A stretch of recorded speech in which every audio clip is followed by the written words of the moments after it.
At tea inside the bank. My sister passed me papers, just sign, it's routine. Her husband seized my arm. Can you believe your own family would try to steal your entire future? Because that's exactly what my sister and her husband tried to do, right there in a bank, thinking I was just some tired old soldier they could easily manipulate. But they were about to learn that some fights, you just don't win.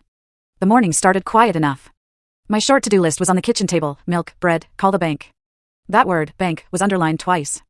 That wasn't an accident.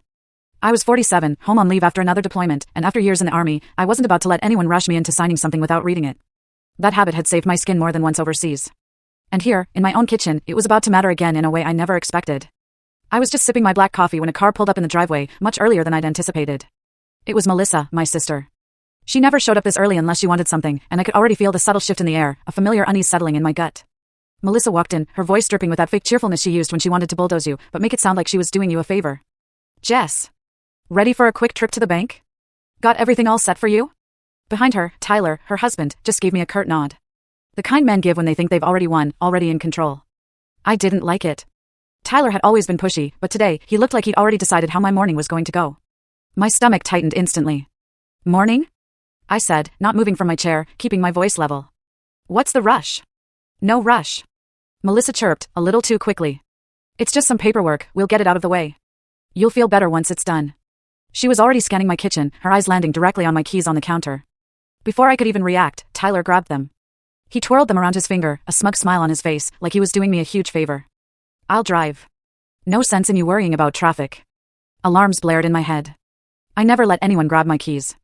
Not at home, not anywhere. In the army, you learn that if you let someone take control of your ride, you've already lost half the fight. But I kept my voice even. I'm fine to drive. He smirked. Relax, Captain.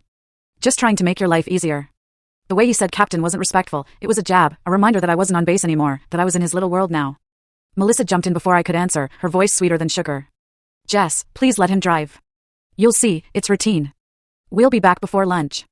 That word, routine, hit me like a cold wave. In the military, when someone said routine, I always assumed the opposite. Routine meant watch your back. And here it was again, in my own kitchen, from my own sister. I slipped on a jacket, making sure the small pen recorder I picked up on my last trip home, half out of habit, was clipped where it looked like nothing special. Now, I was incredibly glad I had it. I tucked my wallet and ID into my purse, along with a plain envelope I'd prepared. Inside, for block letters, help. Under duress. I didn't know if I'd need it, but I wasn't going to the bank blind. When we got outside, Tyler opened the car door and then watched the full story. Link is attached below.